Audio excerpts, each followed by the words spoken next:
ዲጂታል ማርኬቲንግ ምንድን ነው? የ15 ደቂቃ አጠቃላይ ሙሉ ስለ ዲጂታል ማርኬቲንግ ምንድን ነው የሚለውን ማሳይበት ቪዲዮ ይሆናል ማለት ነው። ከኔ ጋር ቆዩ። ሰላም ጤና ይስጥልኝ፣ እንደምን አላችሁ? እኔ አዜብ ነኝ። ይሄ ደግሞ አዚዝ ስታይል ዩቲዩብ ቻናል ነው። እንኳን በሰላም መጣችሁ እያልኩኝ ዛሬ በጣም ብዙ ሰው ስለሚያወራበት ስለ ዲጂታል ማርኬቲንግ ሰርቼ ህይወት የተቀየረ ዲጂታል ማርኬቲንግ እንደዚህ ሰራው፣ ቲክቶክ ላይ እንደዚህ የምታዩቸው ቪዲዮዎች፣ ኢንስታግራም ላይ እንደዚህ የምናያቸው ቪዲዮዎች፣ ዲጂታል ማርኬቲንግ በጣም ብዙ ሰዎች ስለ ዲጂታል ማርኬቲንግ ያወራሉ። ግን ዲጂታል ማርኬቲንግ ምንድን ነው፣ እንዴት ነው የሚሰራው የሚለውን ነገር ዛሬ ሙሉ ዴፊኔሽኑን በ15 ደቂቃ ውስጥ አሳያችኋለሁ ማለት ነው። ይህን ቪዲዮ እስከ መጨረሻው ካያችሁት በመጨረሻ ላይ ዲጂታል ማርኬቲንግ ምን ማለት እንደሆነ እና በየቲክቶኩ እና በየኢንስታግራሙ እንዲሁም በየፌስቡክ ያስተዋውቁትን የዲጂታል ማርኬቲንግ ምንነት ተረዳላችሁ። በመጀመሪያ ፓርት ዋን ግን ዲጂታል ማርኬቲንግ ማለት ምንድን ነው? ማስታወቂያ ዝም ብሎ መልቀቅ ነው ወይም ዝም ብሎ ነገር የሆኑ ቪዲዮዎችን ፖስት ማድረግ ነው ወይስ ሌላ ነገር አለው ሚሊዮን አሳያችኋለሁ ማለት ነው። የመጀመሪያው የድሮ ማስታወቂያዎች አይታችሁ ከሆነ ጋዜጣ፣ ቢልቦርዶች እና የተለያዩ ነበሩ ማለት ነው። የአሁኑ ደግሞ ስልክ፣ ላፕቶፕ እና ሌላም ዲጂታል መጠቀሚያዎች፣ መተግበሪያዎች ላይ የሚሰሩ ናቸው ማለት ነው። በቀላል አማርኛ ዲጂታል ማርኬቲንግ ማለት ኢንተርኔትን ወይንም ደግሞ ኤሌክትሮኒክ ዲቫይሶችን ስልክ ሊሆን ይችላል፣ ላፕቶፕ ሊሆን ይችላል፣ የተለያዩ ነገሮችን ተጠቅሞ ምርትንና አገልግሎትን ማስተዋወቅ የምናስተዋውቅበት መንገድ ማለት ነው። ዲጂታል ማርኬቲንግ ማለት ነው ባጭሩ። ሌላ ምንም ዴፊኒሽን የለውም። ድሮ ስታይል የሚለየው ማለት ነው መረጃዎችን መላክ መቻሉ ነው ማለት ነው። በድሮ ጊዜ አይታችሁ ከሆነ ጋዜጣ እንዲሁም ደግሞ ቢልቦርድ ላይ ያሉ ማስታወቂያዎች ስንት ሰው እንዳየው ስንት ቪው እንዳለው ማየት አይቻልም ነበር። በአሁን ግን የሶሻል ሚዲያ ማርኬቲንግ ላይ ወይንም ደግሞ በዚህ ሰዓት ግን ማንኛውንም ማስታወቂያችን ኤሌክትሮኒክስ ዲቫይሶችን ተጠቅመን ፕላትፎርሞችን ተጠቅመን የምናስተዋውቃቸው ማስታወቂያዎችን ጠቅላላ ስንት ቪው እንዳገኙ ስንት ኢንጌጅመንት እንዳገኙ እንዲሁም ደግሞ ስንት እንደሰሩ ሁላ የምናውቅበት የምናይበት ዘዴ ነው ማለት ነው። እንዲሁም ደግሞ ስንት ሰዎች እንዳዩት እድሜያቸው ስንት እንደሆነ የት አካባቢ ሆነው እንዳዩት ሁላ ማወቅ እንችላለን ማለት ነው። ስለዚህ ይሄ ከባለፈው ለየት የሚያደርገው ዘመን ነው ማለት ነው የአሁኑ የዲጂታል ማርኬቲንግ እንጂ ዛሬ አይደለም የመጣው፣ በድሮ ዘመንም ነበረ ማለት ነው። በሁለተኛ ደረጃ ላይ ደግሞ የምናየው የዲጂታል ማርኬቲንግ 7 ዋና ዋና ነጥቦች ማለት ነው የምናየው። 7ቱ ነጥቦች ለዲጂታል ማርኬቲንግ በጣም አስፈላጊዎች ናቸው። ዲጂታል ማርኬቲንግ ደግሞ ስንሰራ የምንሰራቸው 7 ዋና ዋና ነጥቦችን ዘረዝርላቸዋለሁ ማለት ነው። ከዛ በፊት ግን አዲስ ከሆናችሁ እና ከዚህ በፊት አይታችሁ የማታውቁ ከሆነ በድጋሚ አዜብ ነኝ እኔ። ይሄ ደግሞ ስለ ዲጂታል ማርኬቲንግ እያወራሁበት ያለው ቪዲዮ ነው። ፕሊዝ ሰብስክራይብ አድርጉ፣ እንዲሁም ደግሞ ላይክ አድርጉና እንቀጥል ማለት ነው። ስላደረጋችሁ አመሰግናለሁኝ። አንደኛው ኤስኢኦ ወይንም ደግሞ ሰርች ኤንጂን ነው። ኤስኢኦ ወይንም ደግሞ ሰርች ኤንጂን ኦፕቲማይዜሽን ነው ማለት ነው። ጉግል ላይ ማለት ነው። ሰው ጉግል ሰርች ሲያደርግ ከላይ እንዲመጣ ቶፕ ላይ እንዲመጣ የምናደርግበት መንገድ አንዱ ኤስኢኦ ይባላል ማለት ነው። ሁለተኛው ደግሞ ኮንቴንት ማርኬቲንግ ነው። ኮንቴንት ማርኬቲንግ እንግዲህ ሰዎችን የሚጠቅም መረጃዎችን ጽሁፎችንም ሊሆን ይችላል፣ ቪዲዮዎችንም ሊሆን ይችላል፣ የተለያዩ ኮንቴንቶችን በማድረግ ለሰዎች የምናደርስበት መንገድ ነው ማለት ነው። በእኛ ላይ እምነት እንዲያድርባቸው ሰዎች እኛ ትረስት እንዲያደርጉን የምናደርግበት መንገድ ነው ማለት ነው ኮንቴንት። ሶስተኛ ደግሞ ሶሻል ሚዲያ ማርኬቲንግ ፌስቡክ፣ ኢንስታግራም፣ ቲክታክን በመጠቀም ደንበኞቻችን ጋር የምንደርስበት መንገድ አንዱ ሶሻል ሚዲያ ማርኬቲንግ ይባላል ማለት ነው። ደግሞ አራተኛ ደረጃ ላይ የምናገኘው ፒፒሲ ወይም ደግሞ ፔይ ፐር ክሊክ ይባላል ማለት ነው። እሱ ደግሞ ለጉግል ወይንም ደግሞ ለፌስቡክ ማለት ነው ማስታወቂያቸውን እንዲጭን ማድረግ ነው ማለት ነው። ይህንን ዩቲዩብ ያስተዋውቃል፣ ፌስቡክ ያስተዋውቃል፣ ኢንስታግራምም የተለያዩ ሶሻል ሚዲያዎች ይህንን ያስተዋውቁልናል ማለት ነው። ከፍነናቸው አሁን ቲክቶክን ጀምሯል። ቲክቶክን ትከፍሉታላችሁ። እሱ ደግሞ ማስታወቂያችሁን ፖስት ያደርግላችኋል ማለት ነው። አምስተኛው ደግሞ ማርኬቲንግ ነው። ኢሜል ማርኬቲንግ እንግዲህ ለሰዎች ለደንበኞች በኢሜል በመላክ ዲስካውንቶችን፣ ኦፈሮችን፣ ቅናሾችን እንዲሁም ደግሞ አዳዲስ የመጡ ነገሮችን ለደንበኞች በኢሜል መላክ ማለት ነው። ይሄ ኢሜል ማርኬቲንግ ይባላል። ትላልቅ ካምፓኒዎች በጣም የሚጠቀሙበት ነገር ነው። በጣም አሪፍ ነገር ነው።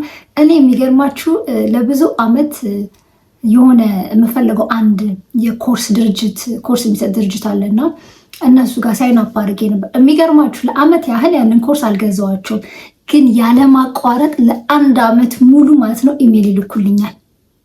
የሚልኩት ኢሜል ውስጥ አንዳንድ ስፔሻል የሆኑ ነገሮችን ኦፈሮችን ስለሚያደርጉ ያንን ነገር እኔ ለዛ ነው አንሰብስክሪፕሽን ያላረኳቸው ማለት ነው። ሰብስክራይብ አድርጌያቸዋለሁ። በኢሜል ብቻ ነው እና የሚልኩልኝ።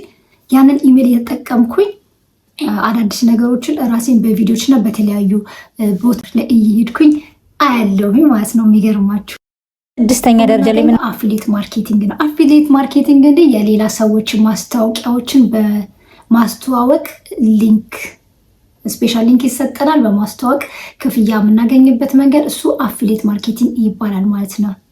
ሌላ ደግሞ ኢንፍሉዌንሰር ማርኬቲንግ ይባላል ማለት ነው። ኢንፍሉዌንሰር ማርኬቲንግ ማለት ብዙ ፎሎወር ያሏቸው ኮንቴንት ክሬተሮች ወይም ፌመስ ታዋቂ ሰዎችን ለምሳሌ እንደነ ዳናይት እንደነ ኢትዮጵያ ውስጥ በጣም የተለያዩ ሰዎች አሉ። እንደነሱ ያሉ እንደነ ሃናን የፊልም አክተሮች እነዚህ ኢንፍሉዌንሰሮች ናቸው ብዙዎቹ እኛ ሀገር። እነሱን በመጠቀም ምርትና ፕሮዳክቶችን ማስተዋወቅ ማለት ነው። ያው እነሱ ክፍያ ያገኛሉ፣ የኛ ደግሞ በእነሱ በኩል ብዙ ቦታ እንዲደርስ ይሆናል ማለት ነው። ለምሳሌ 4 ሚሊዮን ሰብስክራይብ ምናምን አላት ዳናይት ለምሳሌ ብናነሳ፣ በእሷ በኩል አንድ ማስታወቂያ ብናስተዋወቅና እሷ ለምሳሌ ኢንስታግራሟ ላይ ፖስት ብታደርገው ይህንን ማስታወቂያ 4 ሚሊዮን ሰው እሷን የሚያየት ሰው ምናልባት 3 ሚሊዮኑ ወይም 2 ሚሊዮኑ ላይልን ይችላል ማለት ነው። በክፍል 2 ደግሞ ምናይ ዲጂታል ማርኬቲንግ እንግዲህ ምን እንደሆነ ካወቅን ዲጂታል ማርኬቲንግ ለምን ያስፈልጋል የሚለውን ደግሞ በዚህ ፓርት እናያለን ማለት ነው። እስካሁን አብራችን ከቆያችሁ በጣም አመሰግናችኋለሁ። ጠቃሚ መረጃ እንደሚሆን አልጠራጠርም። እስከ መጨረሻው ድረስ አብራችሁ ዛሬ ላይ ማንኛውም ዲጂታል ማርኬቲንግ ለምን ያስፈልጋል ንገሪኝ። ለምን እንደሚያስፈልግ እነግራችኋለሁ።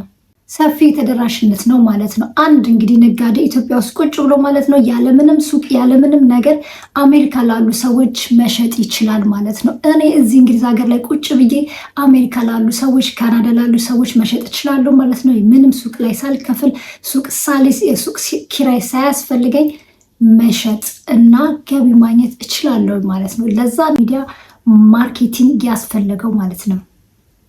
ደግሞ ትክክለኛ ደንበኞችን መምረጥ እንችላለን ማለት ነው በዚህ በዲጂታል ዓለሙ ላይ። ምክንያቱም ለምሳሌ ለወጣቶች ብቻ የሚሆን ልብስ፣ ለወጣቶች ብቻ የሚሆን እቃ፣ ለወጣቶች ብቻ የሚሆን ኮስሜቲክስ ከሆነ የምሸጠው ማለት ነው ማስታወቂያዎችን በማስነገር ወጣቶች ጋር ብቻ ከዚህ እድሜ እስከዚህ እድሜ ያሉ ሰዎች ጋር እንዲደርስልኝ ማድረግ እችላለሁ ማለት ነው። እንዲሁም ደግሞ ለአዛውንቶችም ከሆነ እንደዚሁ በእድሜያቸው ክልል በእድሜያቸው ደረጃ በኢንተረስታቸው አይነት እነሱ ጋር ገዙትም አልገዙትም እነሱ ጋር እንዲደርስ ማድረግ እንችላለን ማለት ነው።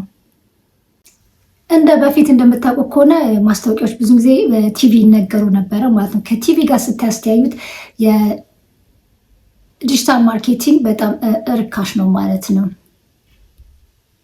ብዙ ጣጣም አያስፈልጉም እንደ ቲቪ ላይ እንደምናስነገረው ማለት ነው። ስቲል አለ አሁንም ቲቪ ላይ ማስነገር ማስታወቂያዎቹን፣ ግን ዲጂታል ማርኬቲንጉ በልጠዋል።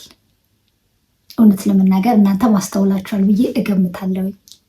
3ኛ ደረጃ ላይ የምናገኘው እንዴት መጀመር ይቻላል ዲጂታል ማርኬቲንግን አይደለ? በመጀመሪያ ሁሉንም ነገር በአንድ ጊዜ ላይ አለመጀመር። ምርትና ፕሮዳክቶችን ለመሸጥ ሁሉም ፕላትፎርሞች ላይ አንድ ጊዜ መጨናነቅ አያስፈልግም። ለምሳሌ ወይ ፌስቡክን ወይ ቲክቶክን ወይም ደግሞ ዩቲዩብን ተጠቅመን አንድ ፕላትፎርም ላይ ብቻ ተደጋጋሚ እዛ ፕላትፎርም ላይ ብቻ መስራት።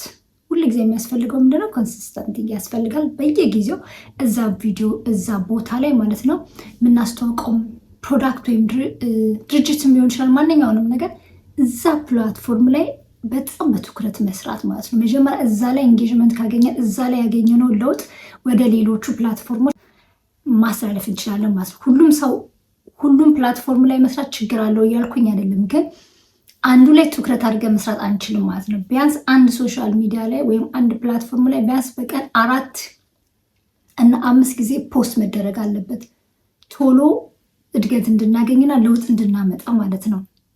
እንግዲህ ዲጂታል ማርኬቲንግ ሰፊና በየጊዜው የሚቀያየር ነገር ነው። በየጊዜው ቶሎ ቶሎ እራሱን አፕዴት የሚያደርግና ብዙ ነገሮች የሚቀያየሩበት ቦታ ስለሆነ ማለት ነው።